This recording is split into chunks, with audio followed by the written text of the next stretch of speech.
Sa usa ka hilom nga lugar, naglakaw si Jesus ug si Pedro. Naghisgot sila mahitungod sa kinabuhi ug pagpasaylo. Magsugod ang tanan sa usa ka pangutana.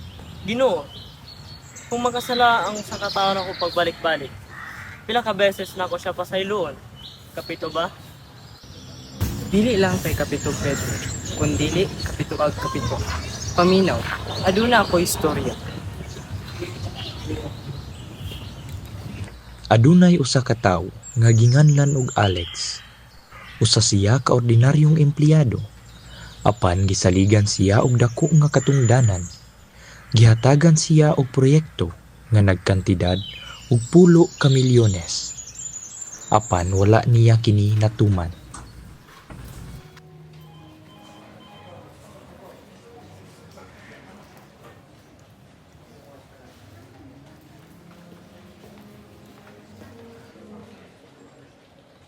Alex, itaasan ka na mo 10 million nga kolekto.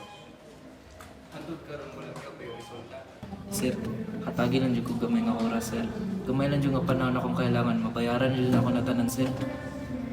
Ang iyong utang, ipasaylo na, libre na ka. Pagpauli ni Alex, iyang gisugilon sa iyang asawa ang nahitabo. Nalipay sila. Maya, hindi ko balita niya akong ikaw ron.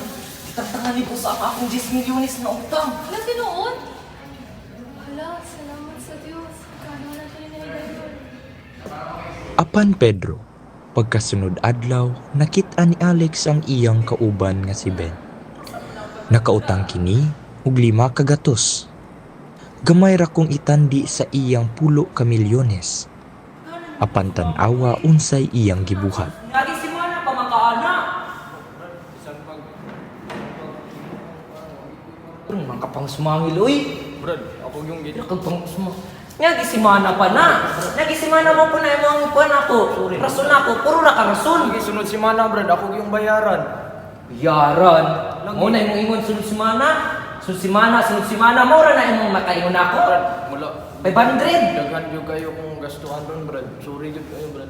Sige na, Brad. Saylo kayo ko, Brad. Dijud. Tawad ka, tawana ka. Brad. Sumbong duty ka sa HR. Brad, ayaw, ano, Brad. Dili na pwede ng kanana nga empleyado diri. Wala ko yung trabaho, Brad. 100 ra. Ako lang yung Brad bayaran. Kabalo man day ka. Uy, kabalon, nahinumduman ninyo gahapon nga si Alex nakautang man 10 million kay Mr. Reyes. Unya, karon Nga, i-report niya agad sa Andre? kani. I-report na doon eh. Pero ikaw report. Ano ako man? Ikaw rin report. Ay, buwang maulaw man tani. Ay, ikaw may doon eh, sir. Mapis ka pili.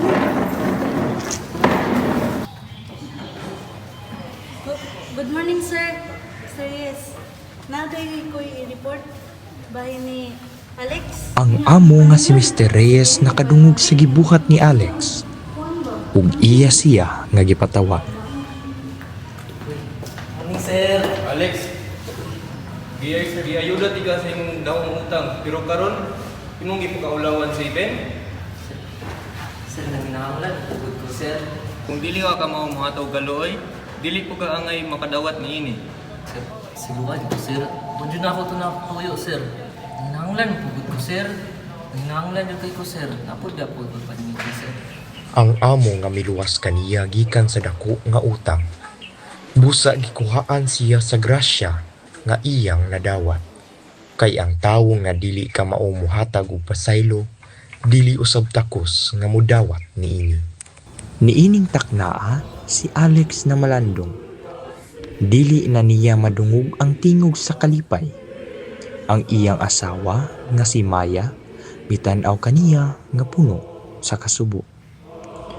Kitang tanan napasaylo sa dakong utang. Dili ba kiniigo nga rason aron pasayloon nato ang uban?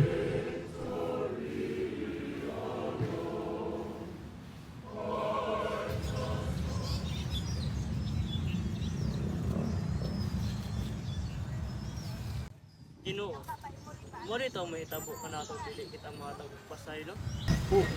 Ang akong amahan nga tuwa sa langit, buhaton ka na kanino. Kung dili ninyo mapasaylo ang inyong mga igsuon gikan sa inyong kasing-kasing,